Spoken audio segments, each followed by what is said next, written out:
I'm doing my case study this unit on the Philippines.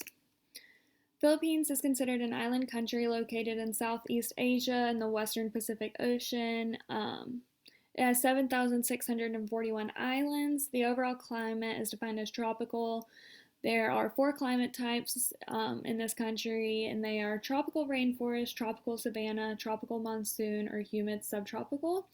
It is overall characterized by high temperatures, harsh humidity, and significant rainfall.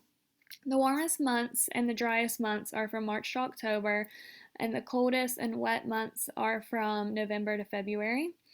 The government is called the National Government of the Philippines, and it is very similar to the United States government, where there is a president that governs the country that is both the head of state and the head of government. The culture is composed of traditional Filipino and Spanish Catholic traditions, along with some influence from America and various other parts of Asia. The current population of the Philippines is at 1.49 million and is growing rapidly at about 1.5% a year. It is considered one of the fastest growing economies in Asia, and this increase in population is really causing the government to observe the energy that is being produced and help find ways to make this energy sustainable to provide for the entire population. As of right now, the current installed capacity of energy in the Philippines is 20,055 megawatts. The breakdown of this is 26% coming from renewable energy, 42.8% from coal, 7.4% from oil, and 24.2% from natural gas. The goal for the Philippines is to increase the renewable energy percentage of this whole. This country is trying to get away from their fossil fuel dependency, and therefore this requires a strong long-term plan, and that's primarily why the Electric Power Industry Reform Act and the Renewable Energy Act came into effect. So, the Electric Power Industry Reform Act was brought into action in the 1990s, and its primary goal was to encourage the government to liberalize its electricity sector.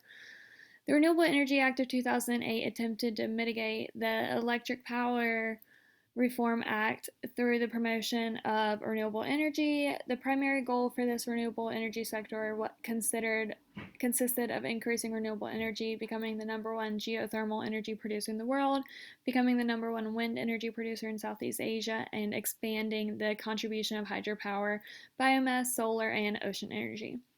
The Electric Power Industry Reform Act provided the general framework, and then the Renewable Energy Act provided the direction for the use of renewable energies. So, in terms of climate change, due to the high exposure of natural disasters, this country is more vulnerable to the impacts of climate change. These natural disasters consist of cyclones, floods, droughts, typhoons, and these climate change impacts include rising sea levels, increased extreme weather, rising temperatures, and increase of rainfall. The sea levels in the Philippines are consistently rising faster than the global average, and this is a large sign of climate change. The Global Climate Risk Index 2015 listed the Philippines as the number 1 most affected country by climate change. And this is largely has to do with their geographical location. They have no natural barriers since it's an island surrounded by warm water that is only getting warmer, which is increasing the storms and the climate change issues.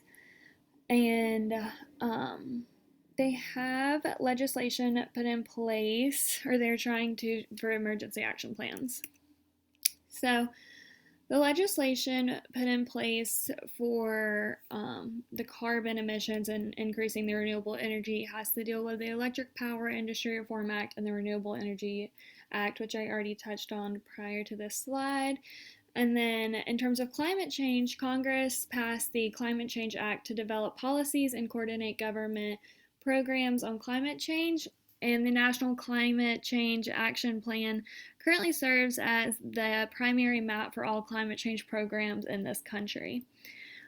These climate change programs have been continuously growing for the past decade and are making significant progress in helping climate change in the Philippines, but they still have a long way to go.